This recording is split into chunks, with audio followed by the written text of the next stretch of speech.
Hey everybody, welcome to the Dungeoncast. I'm Brian. And I'm Will. This is the podcast where we talk about everything Dungeons & Dragons, from spicy salamanders to savory slods. And today we're talking about the Psi Warrior. The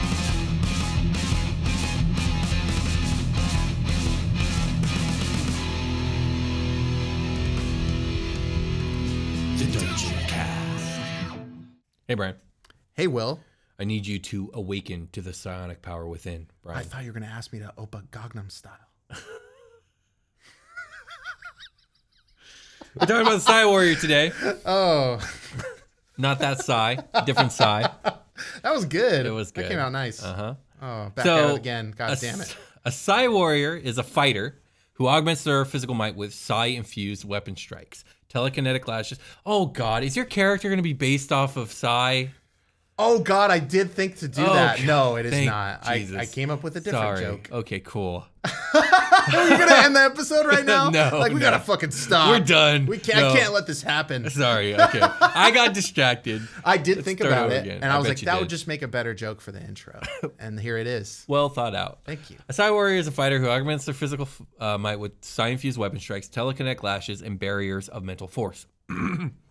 Many Githyanki train to become such warriors, as do some of the most disciplined High Elves. In the world of Eberron, many young Kalashtar dream of becoming Psi Warriors.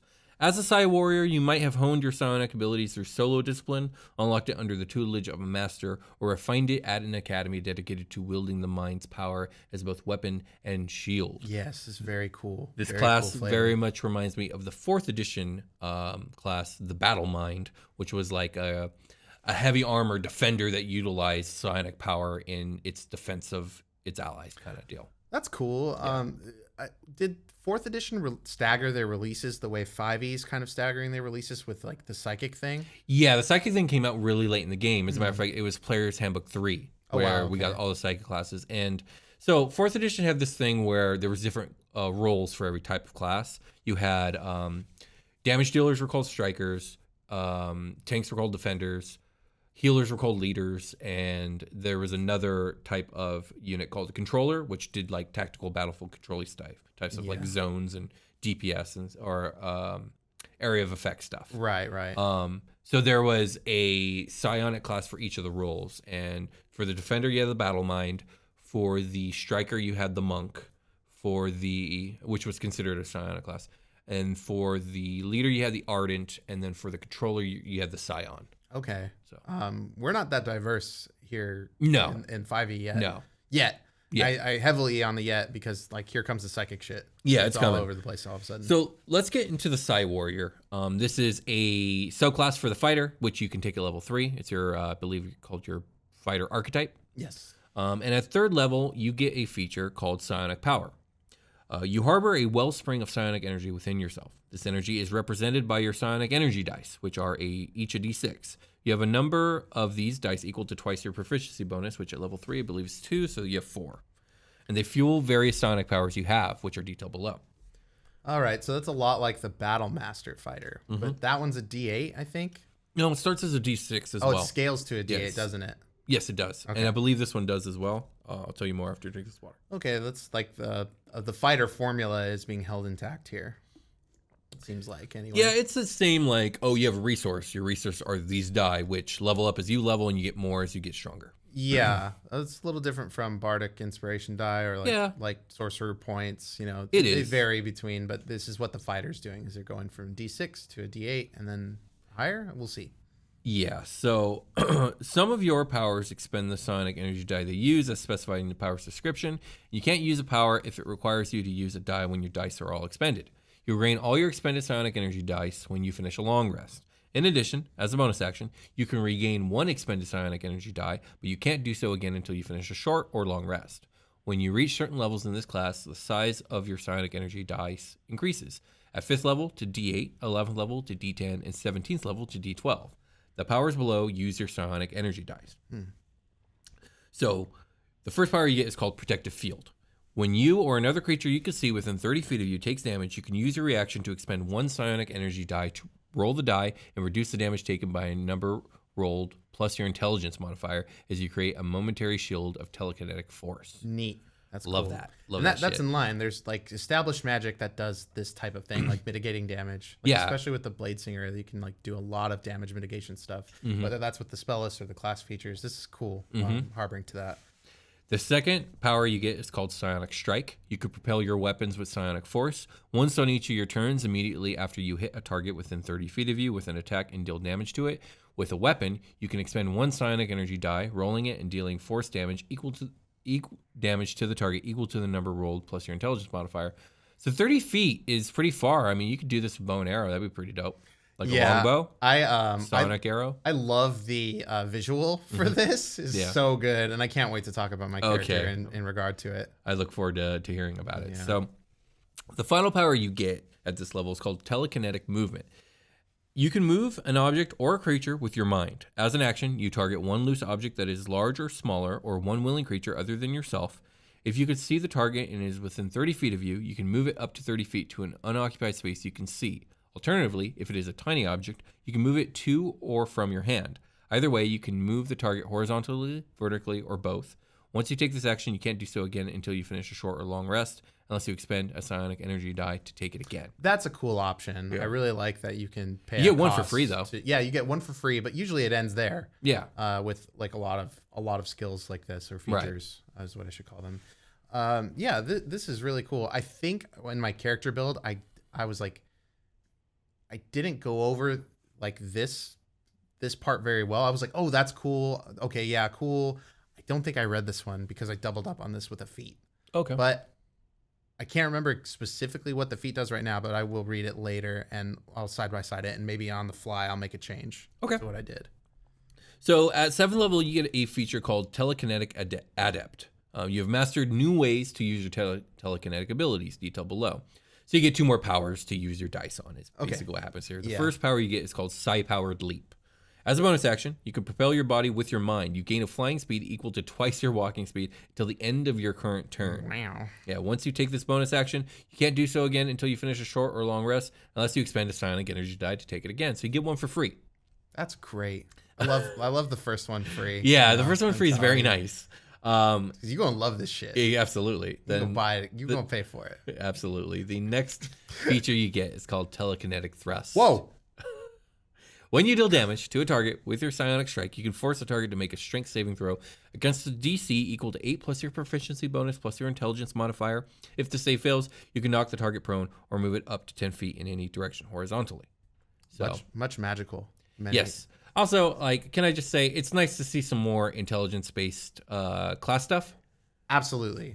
Yeah, At the definitely same- necessary. Yeah, at the same time, intelligence is the most underutilized ability stat. It's the rarest save, right? It's the rarest save. Yeah. It doesn't help your AC or your initiative, or your attacks for the most part. Like, It's a roleplay skill. It's a roleplay skill, typically. Or a yeah. magic. Yeah. A magic skill. And so it's nice to see some classes that utilize it. I do wish that it got utilized in a more universal way as well, but I'm not really sure how they would manage that. I remember how 4E did it. 4E had a weird thing where it tied strength and constitution together, intelligence and dexterity together, and wisdom and charisma together. And essentially, like, I remember you telling me yeah, about for this, your armor class, you could add either your dex or your intelligence to your armor class. Okay, to like represent like different ways people do things. Exactly. Yeah. It does work really well for 4E. I don't think that would be good for 5E. It's not a good look for 5e. No. Well, in the established meta game, like, you don't do that stuff at all, really. No. Intelligence is really good for the skills, though. Like, like that stuff. Those are my favorite skills to roll in when I play D&D. Yeah.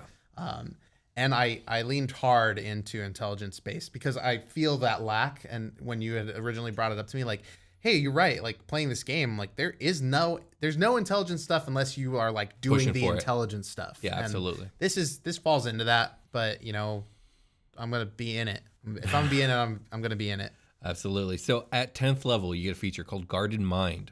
The psionic energy flowing through you has bolstered your mind. You have resistance to psychic damage. Moreover, if you start your turn charmed or frightened, you can expend a psionic energy die and end every effect on yourself, subjugating you to those conditions. That's cool. I love level 10, man. Level 10 is very cool for everything. Yeah, it's a fun Every level. subclass has a cool I mean, level it's a 10. milestone. You're halfway there. You're halfway to the top. Whoa. At level 15, you get a feature called Bulwark of Force. You can shield yourself and others with telekinetic force. As a bonus action, you can choose creatures, which can include you, that you can see within 30 feet of you, up to a number of creatures equal to your intelligence modifier, a minimum of 1. By level 15, it should way be more than 1.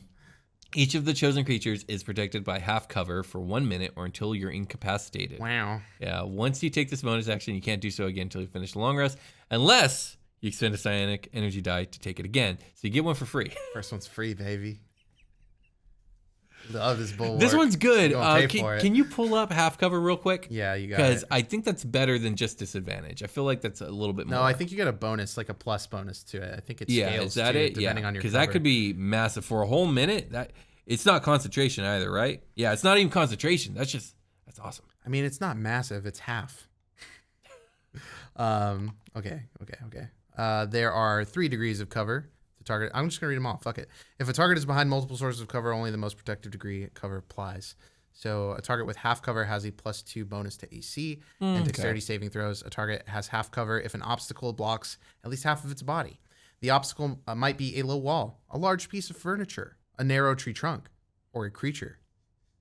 Whether that creature is an enemy or friend. So you kind of. I thought it was better than a +2, but so. In flanking, okay, well, like a 5-foot square has space outside of the creatures, so like you could feasibly see. But if like, how do you cover yourself outside of? I guess the type of creature might provide what type of cover you gain if you're standing behind it and somebody's trying to hit you through that creature. Mm-hmm. So if maybe it's a large creature, you could feasibly say like you have X amount of cover. Yeah, absolutely. Okay, yeah. So that's half cover. That's pretty good. So +2.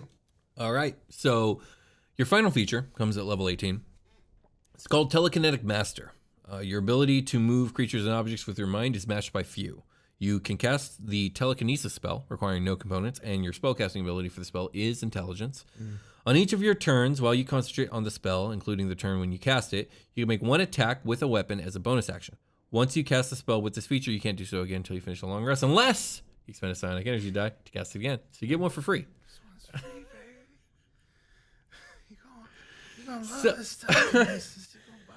So by reading this feature, you may not know how good or not good this feature is unless you go and read the telekinesis spell. So, I'll read it. Okay, you go ahead. Unless you really want to. No, by all means, read the telekinesis spell. Telekinesis. You gain the ability to move or manipulate creatures or objects by thought.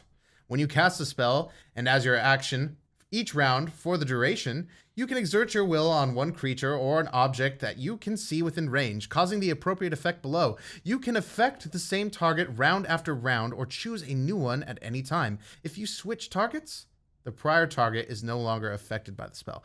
Now, if you choose a creature, you can try to move a huge or smaller creature. Make an ability check with your spellcasting ability contested by the creature's strength check. If you win the contest, you move the creature up to 30 feet in any direction, including upward, but not beyond the range of this spell. Until the end of your next turn, the creature is restrained in your telekinetic grip. A creature lifted upward is suspended in midair. I will note in this Year of the Beholder that the Beholder can do this. Yeah. Yes. On subsequent rounds, you can use your action to attempt to maintain your telekinetic grip on the creature by repeating the contest. Object. You can try to move an object that weighs up to 1,000 pounds. If the object isn't being worn or carried, you automatically move it up to 30 feet in any direction, but not beyond the range of the spell. If the object is worn or carried by a creature, you must make an ability check with your spellcasting ability contested by that creature's strength check. If you succeed, you pull the object away from that creature and can move it up to 30 feet in any direction, but not beyond the range of the spell. You can exert fine control on objects with your telekinetic grip, such as manipulating a simple tool, opening a door or container, stowing or retrieving an item from an open container, or pouring the contents from a vial. I imagine pouring the contents from other things that are not vials is also implied here. They should be fair. Yeah, okay, yeah. So I think that for an 18th level feature, this is actually pretty good. When you consider that this is all on top of the fact that you are a fighter who is so strong and hitting so many extra attacks, that you can also just move everything with your mind that's like 1,000 pounds or less. And you could do that. If your intelligence is a 20, but by level 18, it very well could be. You can do this technically 11 times. Okay. So yeah, I think this subclass is really good and I really like it. It was yes. It's man, what was I Like, gonna say? Strong. as a- Strong is it's what I very was strong. gonna say. But after the K in parentheses is telekinetic. Strong kinetic. Strong telekinetic. Gotcha. Did I do that right? I think so. Okay. I mean, you have all this stuff, plus you're indomitable, and you got your surges, second wind, and you got your second winds, and just so many goddamn attacks, and all the feats. Fighters get so many feats. Yes, you get. I was think a little overwhelmed. by end game, you have 4 extra feat and/or ability score boosts than almost any other class. Yeah, it's cool. Like if you're in the long game, fighter is built for the long game. Yeah, for sure. Yeah. And this is like one of the things about the fighter is like you're so focused on like physical combat that you may be lacking in like utility or in more like interesting abilities sometimes. Not all the time, sometimes. Yeah. This is not a problem for the Psi Warrior. Right, and I like that the subclass is bringing that to the table. It's hard with a fighter in a lot of cases. You could run something very vanilla on accident. Yes, you could. Yeah, you could. And just that's where it is. You're going to find yourself like kind of like, I don't know. Everyone just seems to start doing so much cool stuff in combat, and so are you. But like, I swing my sword. Yeah, and then misses are just the worst thing. And you're not even like, getting really mad. Yeah.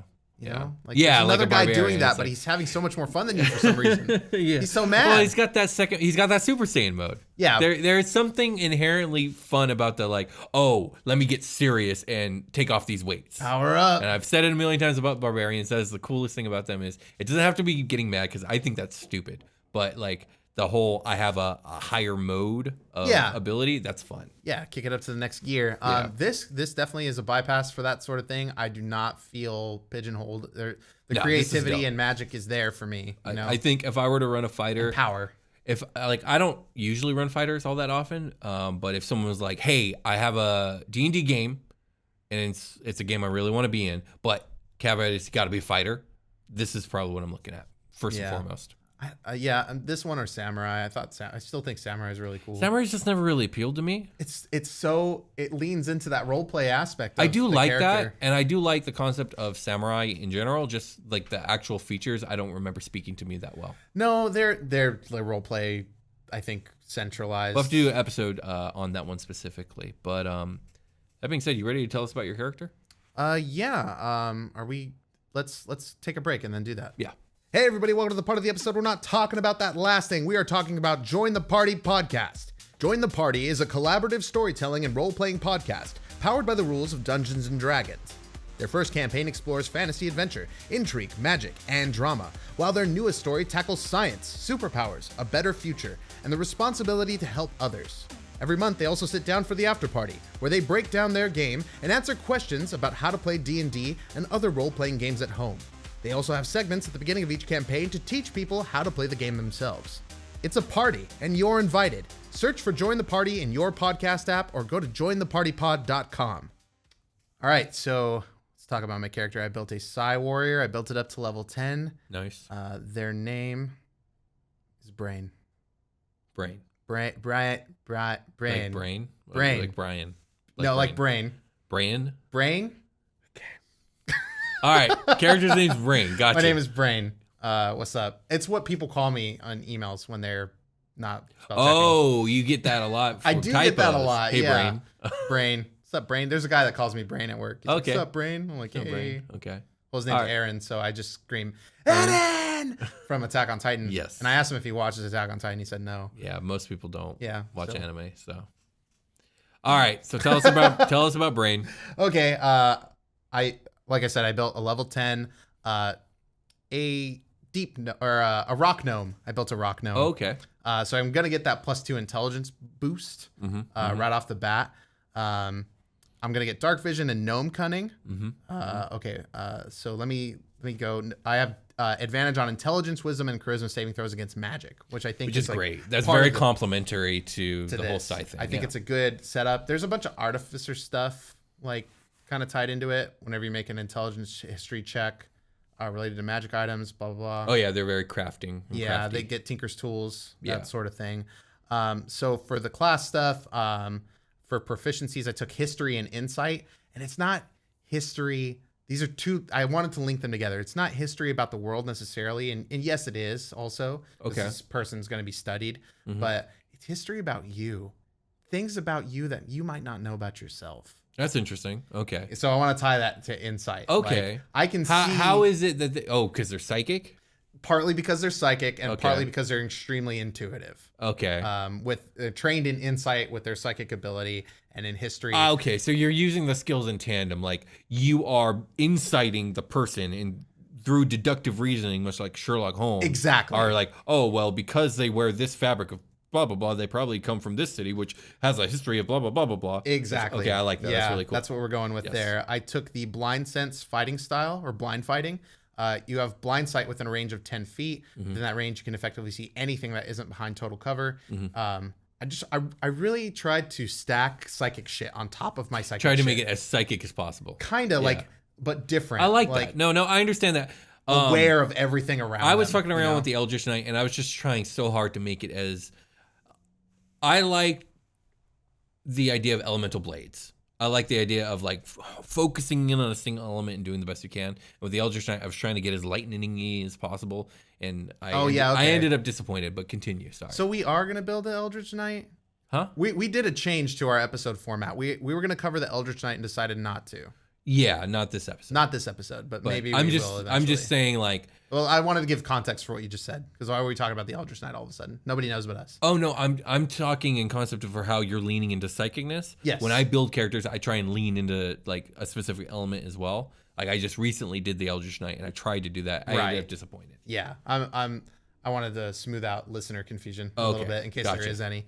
That's why we're talking about those two reasons. Are why we're talking about Eldritch Knight. We're not going to do this episode's going to be formatted a little differently from here on out. We're not going to do two. We're going to do one. Mm-hmm.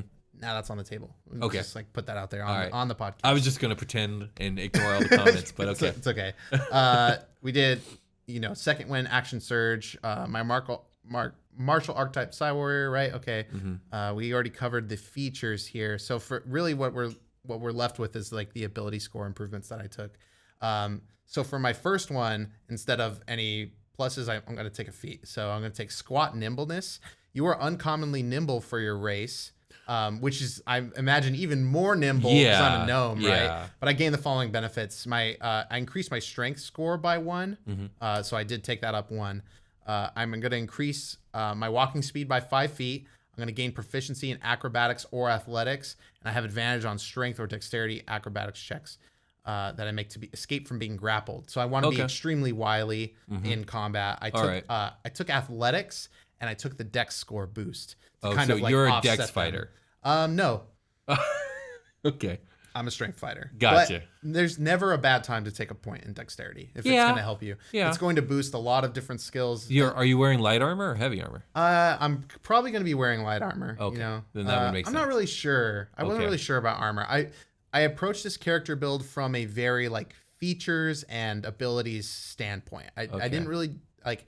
I think my last one I did a Bard was really conceptually based, and I kind of attacked it from that approach. Yeah. This one, I am straight up in the abilities. Like, I am min-maxing a little bit. Like, I want to do certain things and, like, stack this. I do have a backstory for him we can get into. Okay.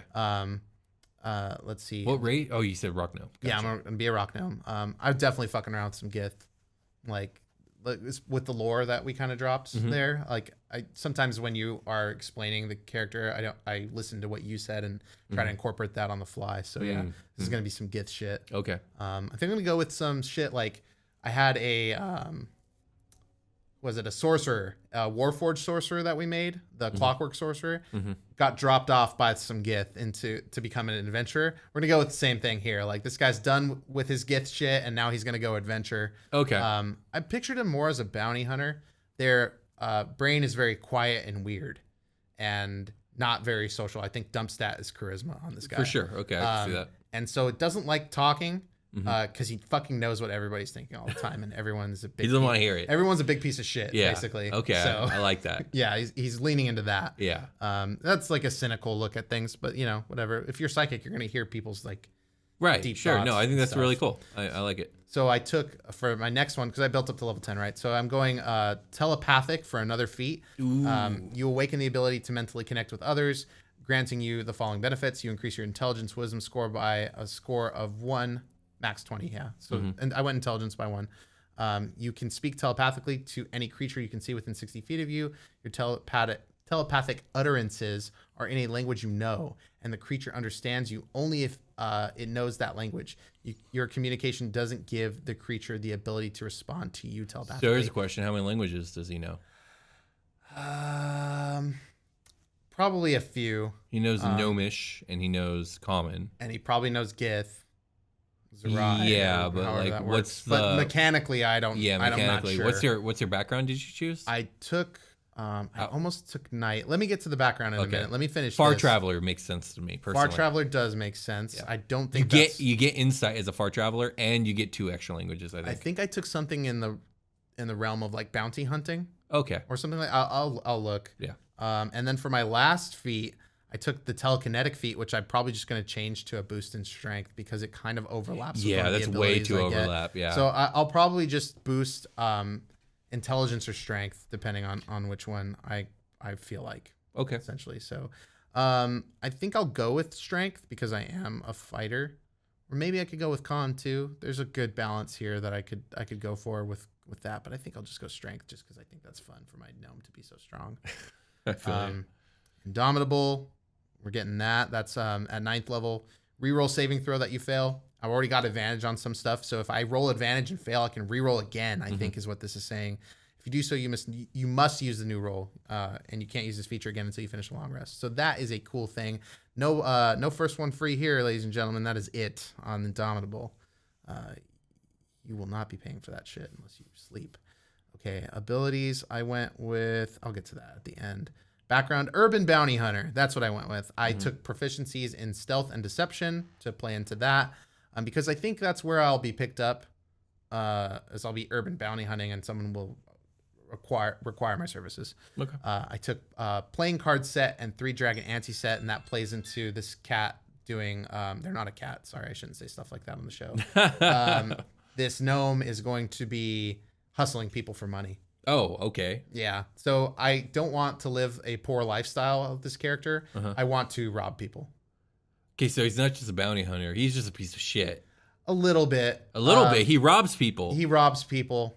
Yeah. And he hunts people down. I mean, technically that's legal, but he's a murderer. Yeah. Yeah, you're right. I built a murderer and a thief. Yeah, you did. Yeah, okay. I built a murderer and a thief. You somehow turned the Psionic Warrior dude into a rogue. A little bit, yeah. Well, with one fell swoop in this background, I think that kind of did it. Okay. But he's really good at combat and really good at finding people and getting information. I'm sure he is. So he learned how to be stealthy and deceive. So when he's talking, he's lying, I guess. But not a lot of talking. So yeah, I kind of built a little bit of a downer here, which I don't normally. You built a rogue. You built like a killer, mean. You built a mean guy. I built a mean dude, a little mean dude. I mean, it's fine. I've built mean guys before too. Maybe if everyone just called him Brian instead of Brain, you wouldn't be so fucking. You have innate aggression that you're venting out. I like that. Okay, where we land? Yeah, we're gonna land at 17 on the strength and 17 on the intelligence as well. So that's kind of where I'm leaning in. I have. Decent con at a 14. The dex wound up at a 13, flat wisdom, and -1 into charisma. I don't want to get into the AC because I wasn't really thinking about equipment either. You gotta start thinking about that, man. Yeah, I mean, like you can do the math on like if I'm wearing light armor and. I mean, honest, what's his dex? +1. So no, you need to be wearing heavy armor. So I guess I'm wearing heavy armor, but I am also stealthy.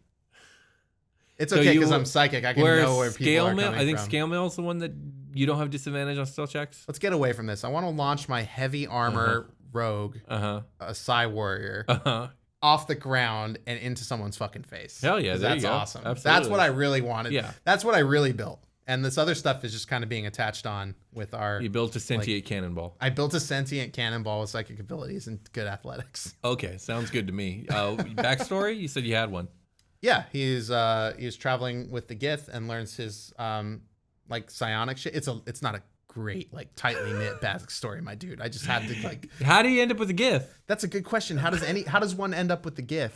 I mean, maybe he was born on a colony that got raided by Slods, and like he was a lone survivor saved by a Githzerai monk who then raised him, taught him the ways in psionic in combat, and then he was like, "Let me go find my own people," and then he did, and then those people sucked. So became a rogue.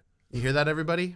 This is how you hack your dungeon master to make your backstory for you. I did it. It just needs You're to make welcome. some semblance of sense. No, it is. It's probably something like that. I Yeah. didn't put like so much thought into that. I really just wanted to build a mechanically cool character, which I have definitely done. You definitely don't. And the backstory I thought would just come along, and here it is. Yeah, So there it is. definitely traveling out in limbo. Maybe it's a limbo campaign, and I need to be an asshole.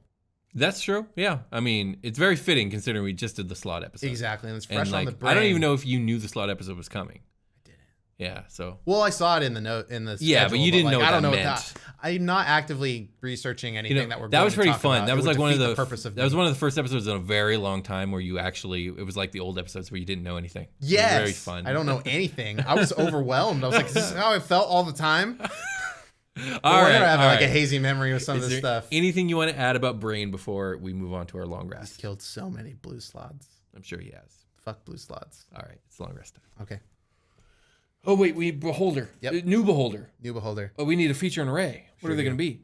Hey everybody, welcome to the long Oh, rest, God. where we are building our beholder, getting ready for bed. We think about the horrible things, and we keep our feet warm with slippers. Our faces on them. Anyway, we are gonna do this on the fly. Brand new beholder, fresh slate. We're gonna build it left to right or right to left. Will Top to bottom. top to bottom, baby. Let's start with the beam. What kind of beam we got here? Let's look at the features. I'd for say this class. telekinesis beam, but you can't because all beholders have that. That's boring. A beam the beholder already has. What if it could launch itself at its opponent? I mean, it can do that already. It's a beholder. It's a beholder. Let's look at the features. Yeah, I'm trying over here. Okay, features as in physical features. How about its eye? All of its eyes glow with psionic energy whenever it's doing a thing. A psychic thing. Yeah, exactly. Or anything really. Okay. So the middle eye, all the eyes? All the eyes. Because we're going to manipulate all of these tentacles. Middle eye. Middle eye, Middle eye and glows the eye that with psionic we're energy. starting on. Yes. On the stock. Yeah. Okay, yeah. Okay. Those eyes will glow with psychic Psionic energy. glowing eye. Psychic. Okay.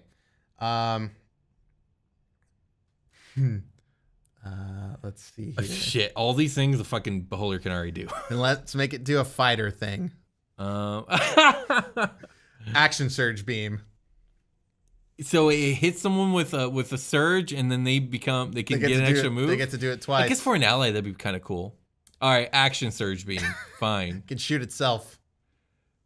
No, because that's a waste. Because it uses its action to shoot itself to do another action. That makes no sense. What if it rolled randomly to see who it shoots, and it could shoot itself? That seems detrimental to itself. Does it? I think so. I think a lot of things we do this beholder are detrimental to it. I mean, not really, not usually. Let's see. Ooh, okay. Oh no, that wouldn't work. That wouldn't work. Telekinetic thrust beam, maybe. Gross. Guarded mind beam, bulwark force beam. No. The protective field. Okay, yeah. We're gonna do a bulwark beam. Nice. Yeah. Okay. That's where good. it can fire at itself or an ally, and that ally will, for the next minute, be considered under cover from Cool. psionic force energy. Cool. So we have a psionic bulwark beam, and we have psionic glowing eyes. Yeah. Nice. Done. We did it. All right. The Go first ahead and plug one's our on the stuff, board. Brian. Huh? I said, go ahead and plug our stuff. There's a Discord where you can find Dungeons and Dragons game and more information beyond what we cover in the scope of the show, answered by very smart and kind moderators and administrators that we care for deeply. Thank you guys for everything you do in the Discord. We are, and thank you all for listening. I'm going to start, maybe we should let's get back to Slippies. Let's get back to love. Will, love you, man. I love the Love you audience. too. I Love you too, Love dude. you guys out there. I also love you guys out there, Shout out yes. to Demogorgon. Check out Shout out the, to Demogorgon's love. and his extraterrestrial homies. Yeah. We see you on YouTube. We do. Whether we want to or not. So we are going to talk about Instagram and Twitter, which are our social media accounts that you should go follow. Sometimes we do contests, sometimes we do polls, sometimes there's information about stuff that is happening to the Dungeoncast or around the Dungeoncast or something like that. Go check it out. It's dope. You can email us at dungeoncast@gmail.com if you're looking for sponsorship or just to say what's up or whatever. And you can find us on Apple Podcasts and leave an iTunes review. That would be fucking sick. Indeed or it would. review us in any capacity on any show. We love to see them, and it really, really helps us out. It's like one of the most useful things that happens on the podcast side of stuff. And on the YouTube stuff, it's like comments and likes and subscribes and bells and all that stuff, and like actually watching and letting that ad play. So anyway, I'm going to talk to you guys later. Let's call it a game. Call it a game. Talk to you guys later. Bye.